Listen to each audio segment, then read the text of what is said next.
Udah bisa. Oke, sekarang kita mainan JavaScript. Oke. Di JavaScript itu ada banyak ya sebenarnya ya. Saya bisa contohnya JavaScript itu kadang kalau di web kita pakainya buat menselect juga ya. Ya, jadi menselect. Contohnya kita mau ngambil judul. Tadi kita ada judul di sini belum saya oh ada ya. Saya hapus dulu judulnya. Ada ya. Nah, saya bisa ambil juga, saya ubah lewat JavaScript bisa ya. Misalnya kita buat var judul, terus kita pakai dokumen get element by ID, namanya judul ya, samain get element by ID, dia namanya judul. Ini kalau saya save, saya ketik di sini variabelnya, dapat ya. Kita bisa tambahkan inline CSS pakai sini, judul style dot background color pink, save ya.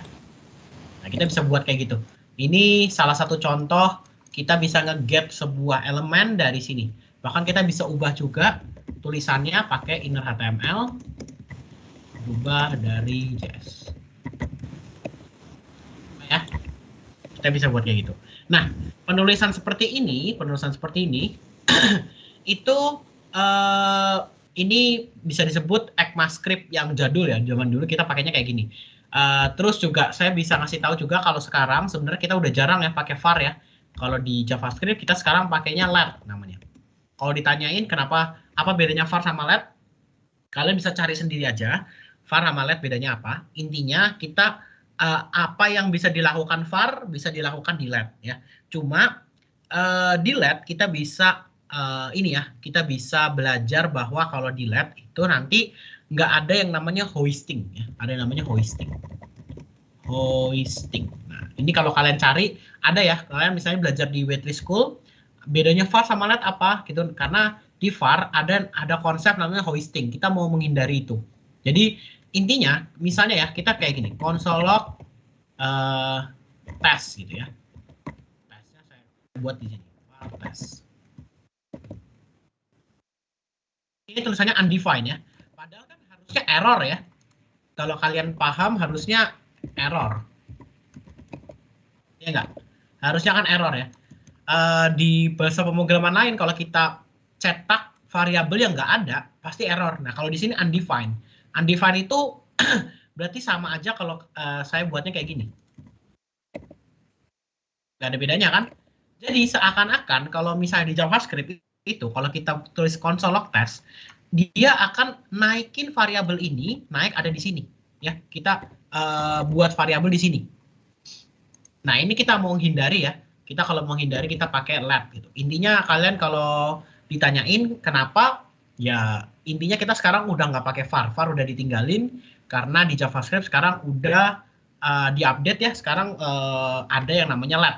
Jadi nanti kalian harus belajar dulu namanya function scope sama block scope.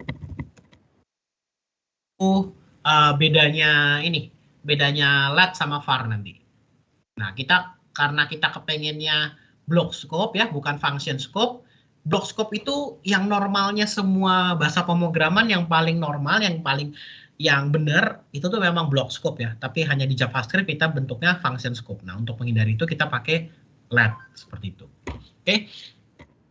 Kita pakai let. Nah, saya juga bisa buat kayak gini ya. Misalnya, saya mau ngambil semua P ya. Di sini kalau kalian perhatiin, di sini yang get element itu nggak ada plural ya, nggak ada S-nya ya. Tapi kalau misalnya di tag name itu ada S-nya nih. Tag name, class name itu ada S-nya. Berarti dia banyak. Oke. Kalau saya ambil tag-nya P, oke, saya giniin. Aduh, ini nggak enak.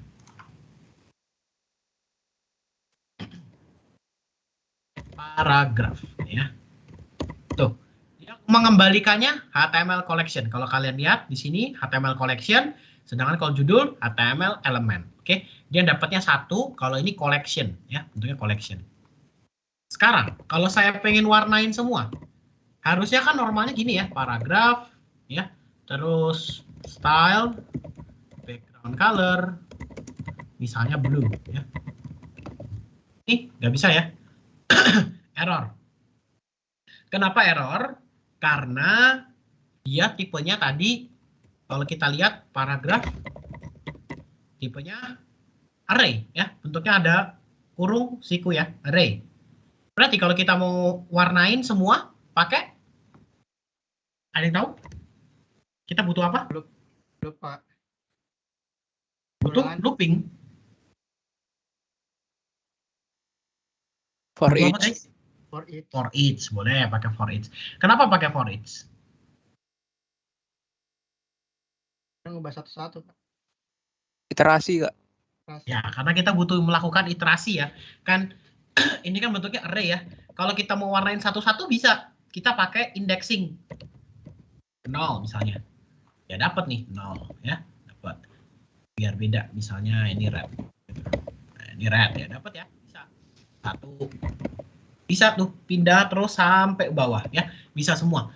Nah, untuk itu kita bisa lakuin indexingnya. Kita bisa lakuin gini. Ini kita juga bisa taruh di sini ya. Misalnya ini 0 gitu ya. Dapat. Sekarang kalau saya buat 0, tipenya bukan HTML collection lagi. Dapatnya HTML paragraph element. Dapatnya 1 ya, satuan. Nah, ini untuk itu kita misalnya mau dapetin semua, kita lakuin kayak gini. Kita pakai for each boleh, mau pakai for i biasa bisa.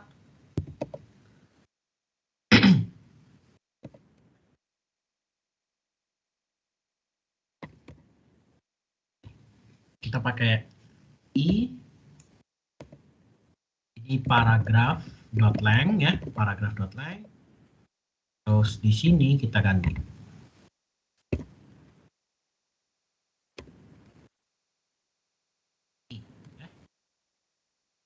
Dapat ya? Untuk nge-get.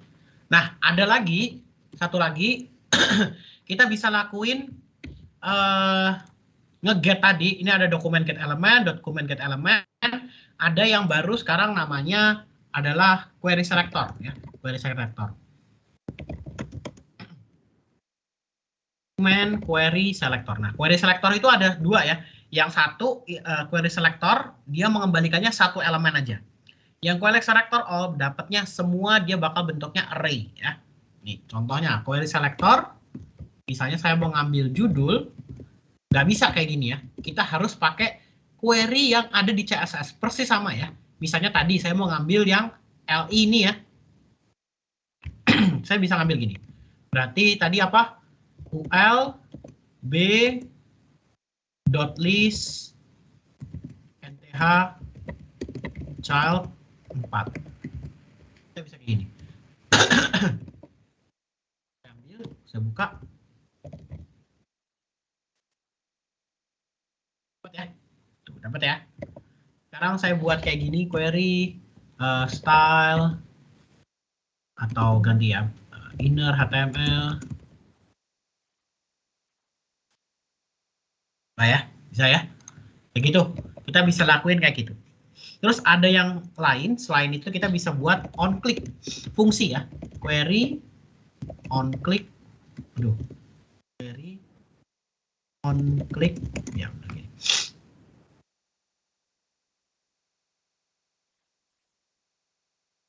Kita bisa buat kayak gini. Ini namanya arrow function ya. Arrow function kalau di JavaScript, kalau di bahasa pemrograman lain mungkin disebutnya lambda ya, lambda function atau arrow function. Nah, ini namanya kita bikin function yang kosongan gitu. Kita bisa menulis seperti ini atau ya kita bisa buat anonymous function ya. Anonymous function berarti function tanpa nama. Kayak gini.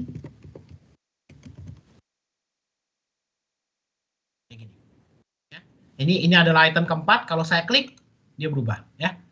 Itu on click. Jadi saat diklik. Nah, on click itu ada banyak ya. Kita bisa pakainya dengan cara seperti ini. Kita juga bisa pakai kayak gini. On click di atribut sini. panggil sebuah fungsi namanya berubah. Di sini ada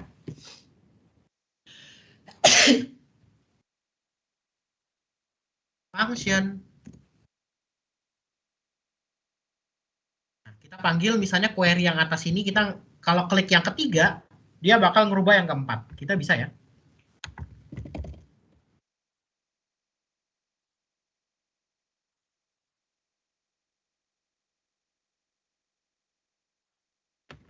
Ya. Kalau yang keempat saya klik, dia berubah. Ketiga saya klik, bentar, nggak mau ya dia. On klik, berubah, query selector. Kayaknya nggak dapat ya, harus saya get dulu di sini deh. Lupa ini saya ganti. Ya, nggak bisa ya. On klik, oh ini belum saya save ternyata. Sorry. Belum saya save ya. Jadi on kliknya tadi belum dapat. Ini kalau saya klik dapat ya, berubah. Nah kayak gitu. Jadi kalau dilihat kita bisa jalanin dua cara ya, panggil dari sini atributnya, atau kalau dari HTML yang nggak mau kelihatan kita bisa tambahin dari sini. Gitu. Nah ini ada on click. Nah tapi ada yang jelek nih dari on click. Kalau kita pakai on click ada yang namanya kayak gini. Misalnya saya tambahin lagi query on click. Anonymous function lagi atau pakai arrow function bebas, saya ubah ini ya,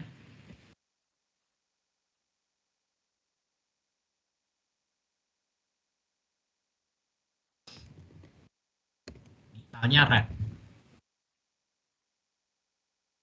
Nah ini kalau saya klik ya, dia berubah jadi merah, tapi yang ini inner HTML nggak dijalankan ya.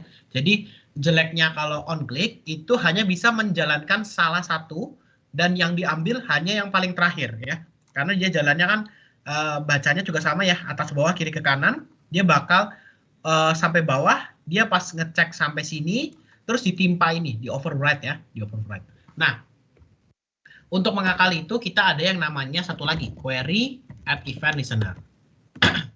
Event listener kita bisa pakai klik function, anonymous function lagi di sini. Nah, yang kita bisa buat kayak gini ya. Ini saya komen.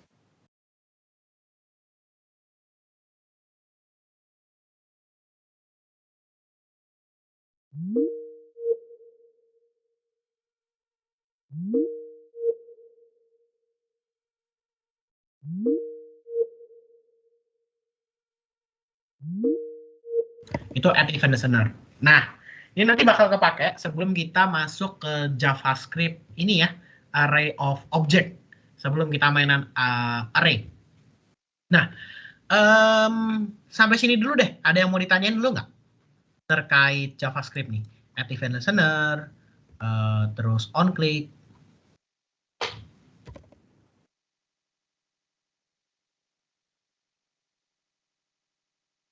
Jadi gitu ya, ada query selector all. Ngomong-ngomong ini karena bentuknya query selector ya, bentuknya satu. Tapi kalau saya pakainya query selector all, itu bisa ya, bisa. Tapi kita harus kasih indeks ya, indeks ke 0. Karena dia dikiranya akan sebuah array. Walaupun dia dapatnya cuma satu. Nah, kenapa nggak bisa? Oh ini.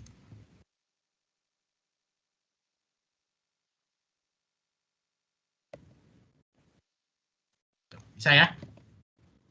Jadi query selector all itu dia akan dapatnya array ya. Kalau kita ambil nih query, tuh dia dapatnya not list.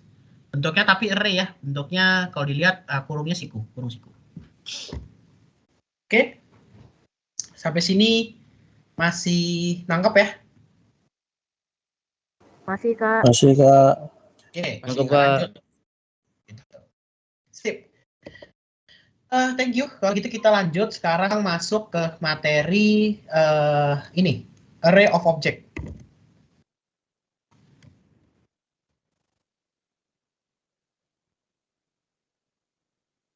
Nah, di array of object, saya bakal ngajarin bahwa kita belajar array dulu ya.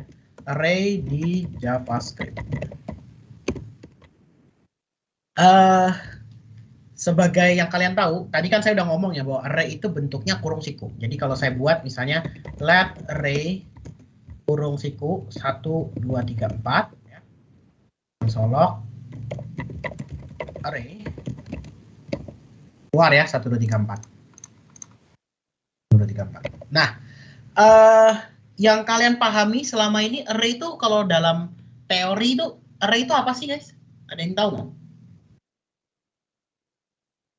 Kalau menurut saya kayak tempat perkumpulan suatu data, tapi tipe datanya sama. Nah, betul. Jadi ini siapa? Sabrina ya? Iya, Sabrina, Kak. Oke, jadi benar ya kata Sabrina. Jadi bahwa pada umumnya di bahasa pemrograman lain ya, bahasa pemrograman lain itu tadi persis sama yang dikatakan Sabrina. Jadi bahwa array itu adalah kumpulan tipe kumpulan sebuah variabel dalam dalam sebuah ini ya variabel juga ya dengan tipe data yang sama ya. Jadi dia punya satu tipe data misalnya array ya, dia tipe datanya akan sama semua. Contohnya nih kalau kalian di C# ya, di C# atau di Java gitu ya, kalian bikin misalnya namanya gini, string university gitu ya, gini, 5 gitu. Otomatis kalian isi di sini misalnya binus, terus UI dan lain-lain gitu ya. Kak, itu stringnya S-nya nggak gede, Kak? Iya, ini kan contoh ya. Ini kan contoh kalau di bahasa pemrograman lain. Di JavaScript kita nggak pakai kayak gini ya, nggak pakai string dan lain-lain gini. Kita nggak pakai. Ini contoh aja kalau misalnya di bahasa pemrograman Java ya, Java atau dan lain-lain ya. Misalnya di bahasa pemrograman C#, bahasa C ya. Kita kalau bikin array string bentuknya kayak gini kan ya. Bentuknya university, kita kasih indeksnya misalnya isinya 2, ya berarti kita isinya binus sama UI, ya kan? Kalau kita isi di sini, misalnya angka ya, kayak gini, bisa nggak? Nggak bisa kan? Bisa apa nggak kira-kira? Nggak bisa, Nggak bisa, Kak. Kak. Nggak bisa ya, karena tipenya harus string, oke? Itu adalah benar ya kalau di bahasa pemrograman lain. Jadi kalau kita belajar bahasa C, bahasa Java, C#, dan lain-lain, kita pasti bentuknya kayak gitu. Tapi untuk di JavaScript ya, tipe datanya itu nggak harus sama ya, nggak harus sama. Kalau saya contohkan di sini ya, jadi kalau kita mau insert last misalnya, kita bisa pakai array push namanya. Saya isi string, halo, gitu ya. Terus saya copy, keluar ya. Jadi nggak harus tipe datanya sama. Ini walaupun string, ada integer, kita bisa isi. Ya, ini saya contohkan lagi. Delete, plus kita pakai array. Kalau push biasanya apa satunya lagi? Teman-teman ingat biasanya di struktur data ya, atau di algoritma pemrograman. Kalau push apa? Pop ya. Jadi kalau kalian ingat ya, kalau misalnya belajar di kampus nih, belajar algoritma pemrograman atau belajar struktur data, itu kepake ya. Jadi konsepnya kita pakai queue atau stack ya. Nah kalau di sini kalau push, itu normalnya itu di stack ya, tumpukan. Jadi kita naruh push itu, kita naruh di belakang ya, naruh di belakang. Terus kalau kita mau keluarin ya, kita keluarin pakainya pop ya, namanya pop. Itu fungsi normal lah kalau kita belajar ya. Pop. Keluar ya. Nah, kalau kita mau taruh di depan, ada di kalau di JavaScript namanya unziff.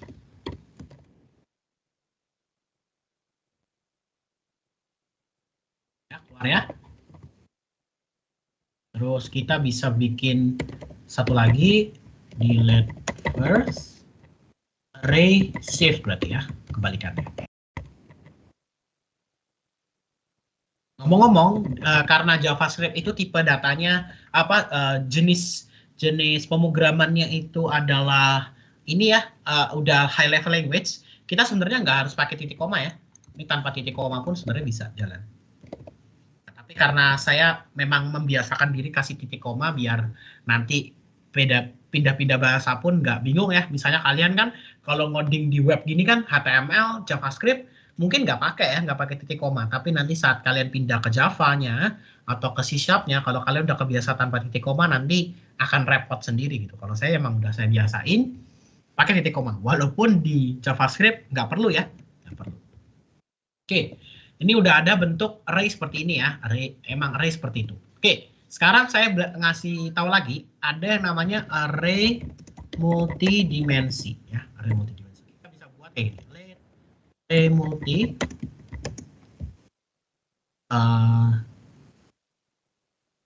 satu dua a b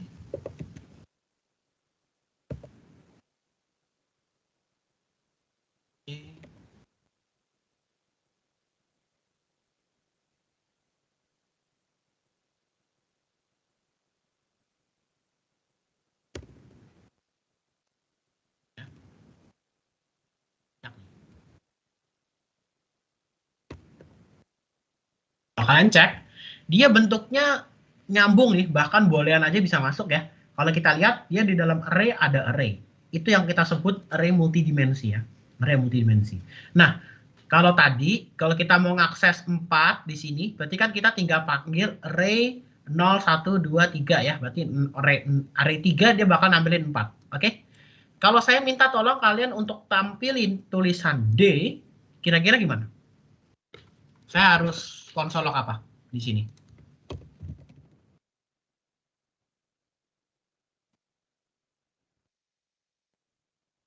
Ini apa? Kalau saya mau minta tampilin D. Yang multi. Indeks 4, Kurung siku 4 sama kurung siku 2. indeks 2. Wait. Tuh, suara kalian kecil banget ya. Kurung siku 4 sama kurung siku 2, Kak. Kurung siku 4 sama kurung siku 2. Kurung siku 4 sama kurung siku 2. Gini. Bukan, Kak. Mana? Itunya di, samping kanan lagi, Kak. Benarnya ya. Iya. Kalau saya save, keluar ya, D ya. Benar. Jadi kalau tadi, kalau kita cuma kurung siku 4 aja nih, dia bakal ngeluarin array lagi. Ya, array lagi. Jadi kita tinggal 2. Biar keluar D-nya.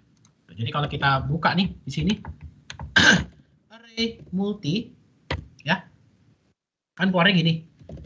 Kalau saya buat array multi terus saya kasih 4, nah dia keluarnya ini ya. Array lagi. Kita misalnya 0 berarti dia C, 1 dia true, 2 itu D. Jadi tadi benar ya. Sip, kalian udah paham. Ini penulisan seperti ini mirip kalau kalian belajar bahasa pemrograman dulu ya, misalnya di bahasa C, ini ya, apa disebutnya array 2 dimensi. Array 2 dimensi atau array 3 dimensi modelnya biasanya dipakai buat bikin ordo dulu ya, ordo kalau di bahasa C. Nah, tapi kalau di sini kita kepake nanti saat kalau kita mau ngakses sebuah array of object. Oke, ini saya ajarin dulu biar kalian paham dulu nih. Masuk kepalanya gimana nanti kita ngakses array of object. Nah, oke. Kita sekarang udah masuk area of multi, kalian udah paham cara nge-push, nge-popnya juga sama karena dia tipenya array. Mau nge-push, nge-pop, unshift, shift itu semua bisa pakai ya karena dia tipenya array, kita bisa pakai itu. Oke, sekarang kita lanjut, ada yang namanya objek sekarang. Objek. Oke. Kayaknya ya nggak apa-apa, objek aja langsung dulu deh. Objek. Objek kita selalu tandai dia. Yang membedakan objek dengan array, kalian harusnya udah belajar ya di segmen 1, segmen 2. Bedanya objek sama array apa?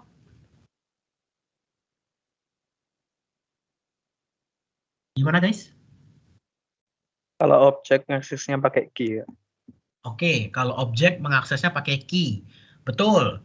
Tapi yang paling kelihatan nih, yang membedakan array sama objek dari sekali lihat aja, itu gimana? Apa yang paling membedakan?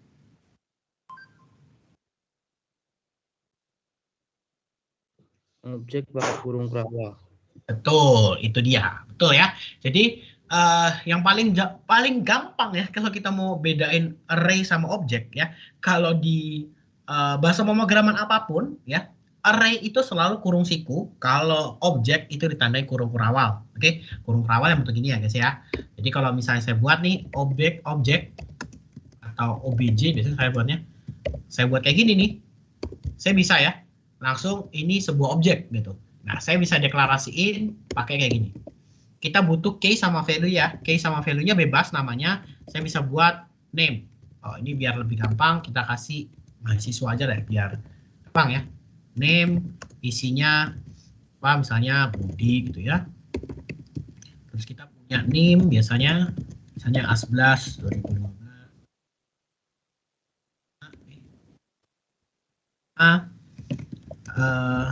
Age 26. Terus apa? Is aktif misalnya. Atau false. Hobi juga bisa. Isinya array ya. Di dalam objek isinya array. Misalnya string ya, isinya mancing,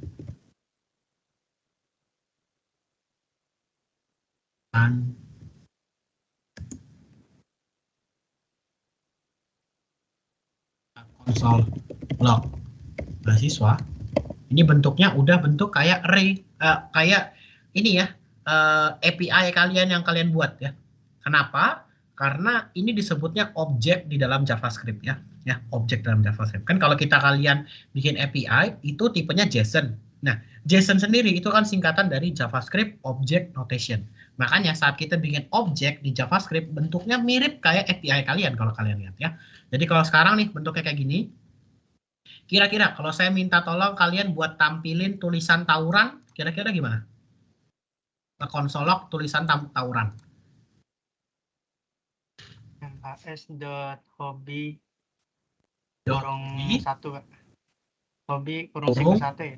Kurung siku satu ya. Ya. Satu. Oke. Keluar ya tawuran. Sip, betul. Jadi benar ya kata teman-teman. Kalau berarti teman-teman udah paham ya kalau misalnya kita mau mengakses sebuah key, ini sebutnya key ya. Ini key, ini value. Oke. Ini key, ini value. Jadi kalau di dalam sebuah array kita mengaksesnya indeksnya. Tapi kalau kita mau mengakses sebuah objek, ya kita aksesnya key-nya. Sekarang kita tadi mau mengakses tawuran, kita masuk dulu ke hobi, ya, pakai key, dot hobi, ya, pakai dot itu menandakan bahwa kita mengakses key, ya, mengakses key. Terus kalau kita udah masuk ke hobi, karena dia tipenya ini array, kita aksesnya indeksnya, ya, pakai 1. Oke, nyaman. Kita lanjut, berarti sekarang saya mau lanjut ke array of object. Tapi sebelum itu, saya mau jelasin sedikit tentang konsep arrow function ya. Tadi mungkin ada teman-teman yang masih bingung. Kita bisa bikin ada yang namanya konstanta ya. Konstanta. Nah, di sini misalnya saya punya cons hitung gitu ya.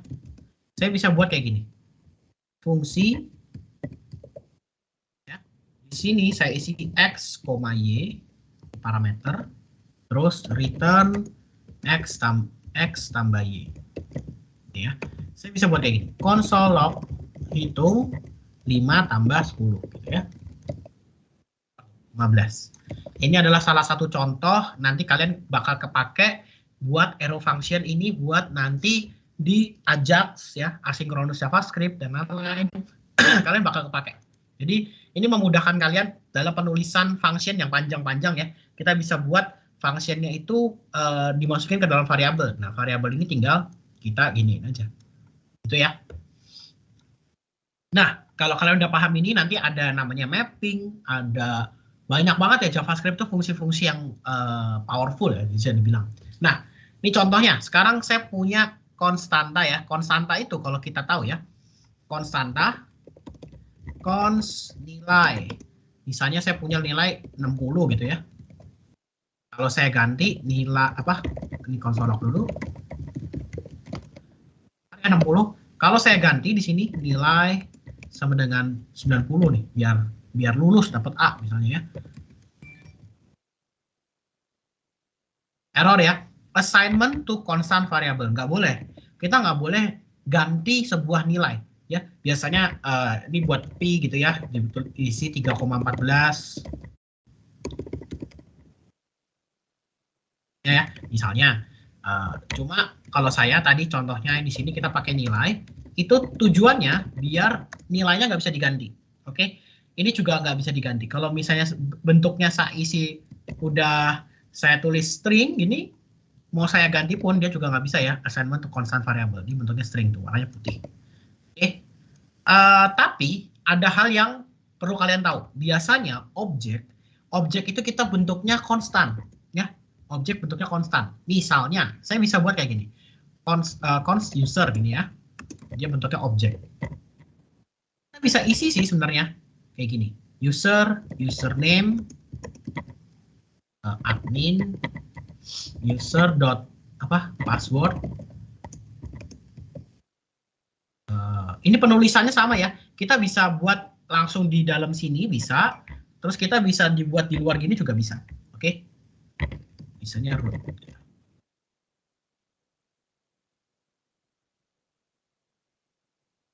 Bisa ya, tetap masuk. Nih, tetap masuk. Nah, walaupun tipenya konstanta ya, konstanta, bahkan kita bisa ganti dalamnya. User, password.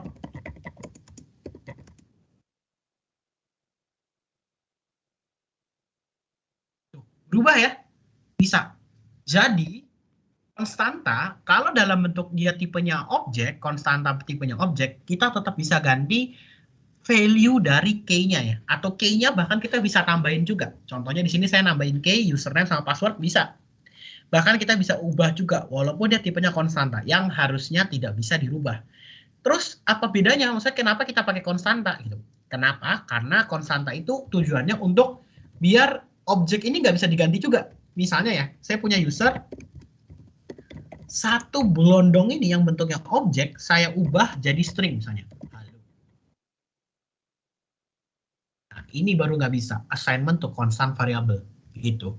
Jadi, biasanya memang objek itu kadang kita buat bentuknya dalam bentuk konstanta gitu. Jadi kalau misalnya mau dipakai, ya tetap bisa kita ganti ya, tetap ganti. Username, passwordnya bisa kita tambahin, key-nya bisa kita tambahin.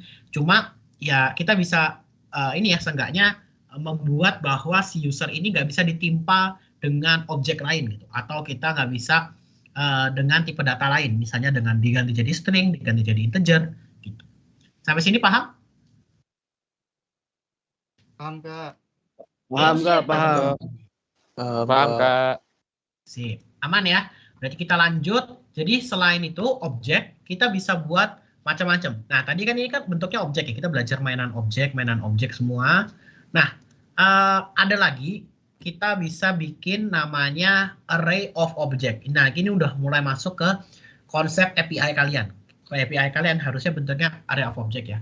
Ini saya buat konstanta namanya animals. Ya, tipenya array. Tapi isi dari array-nya adalah objek. Contohnya kayak gini ya, misalnya name,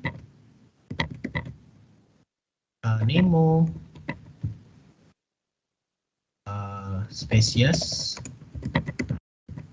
fish, class,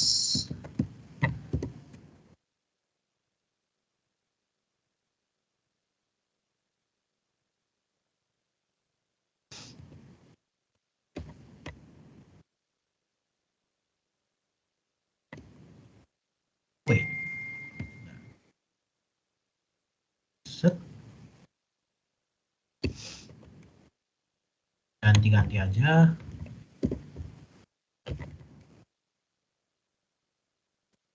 Ini siapa namanya Yono ya?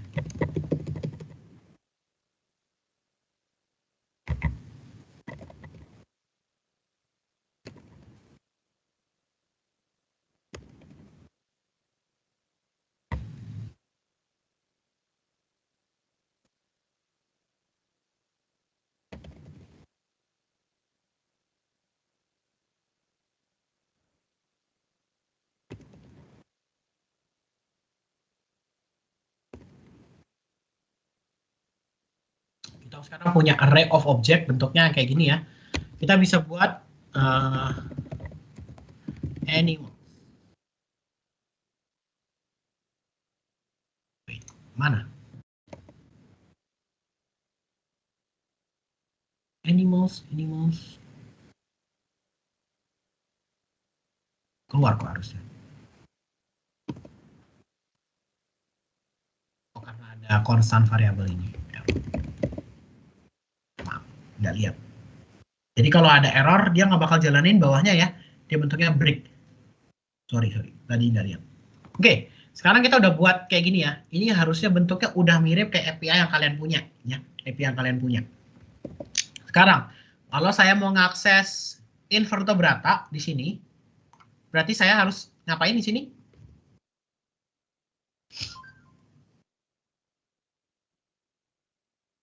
Animals 0 kurang siku 0. 0. 0 itu berarti indeks ya? Ya, indeks 0. Indeks 0. Titik kelas ya. Kelas. Titik kelas. Titik name. Udah paham ya?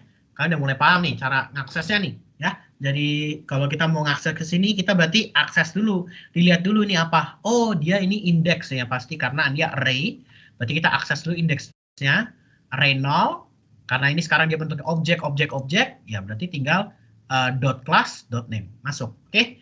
Nah, sekarang tugas kalian. Coba kalian bikin ini ya, bikin fungsi bebas. Kalian mau pakai fungsi pakai arrow function yang saya tadi jelasin, mau pakai looping pada umumnya ya boleh, bebas. Mau pakai for each boleh. Saya bebaskan waktunya sampai 3.15 ya, 3.15 3.30 mentok lah. Itu kalian bikin sebuah looping ya. Tugas pertama bikin looping. Kalian nge-looping di dalam animals. Kalian cek jika dia spesiesnya itu cat ya, ini kan spesiesnya cat nih. Spesies cat. Kalian ambil satu gelondong ini, kalian masukin ke dalam satu variabel namanya only cat. Nah, only cat ini kalau nanti saya konsolok, isinya hanya ini ya, Yono, Dori, sama Yono, Garfield, sama Tom. Diganti aja deh, jangan Yono. Apa sih? Apa enaknya guys? Ambil namanya aneh banget deh.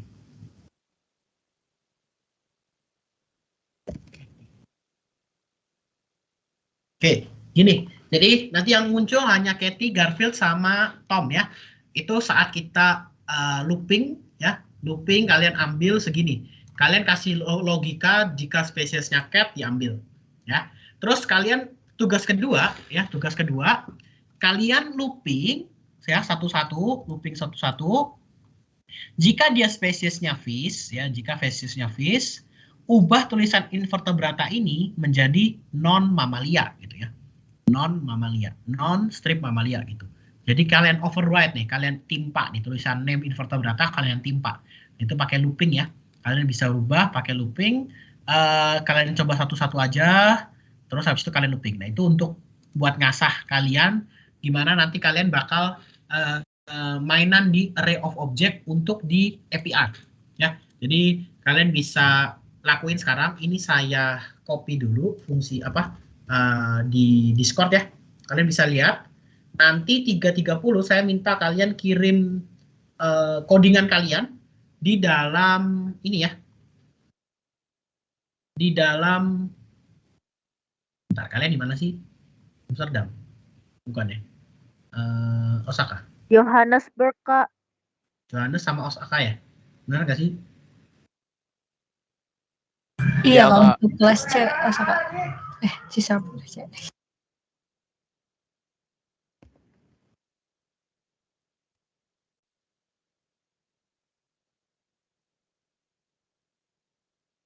Sama. Kalian hujan nggak guys?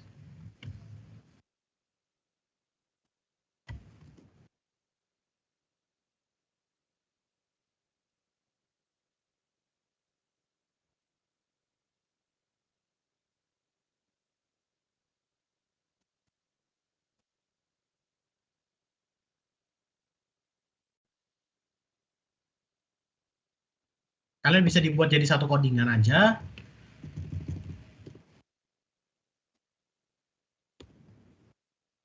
Saya taruh sini ya. Terus ini juga satu.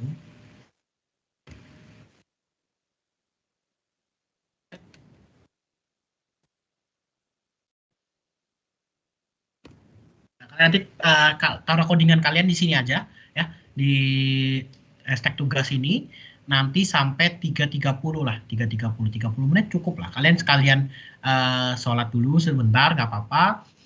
Saya rasa ngerjain ini 10 menit bisa, gampang lah. 10 menit, 15 menit tadi saya juga udah nyontoin ya. Teman-teman juga udah paham cara ngaksesnya kelas sama name gimana. Saya rasa ini looping sederhana, kalian cari cara gimana untuk ininya. Kalian mau pakai fungsi-fungsi yang ada pun bebas ya. Misalnya mau pakai fungsi apapun yang ada, for each, atau mau pakai apa yang lebih gampang, bebas. Saya bebasin. Yang penting 3.30 udah dikirim ya tugasnya di sini. Kayak gitu? Oke? Oke. Oke, Kak. Oke, silakan.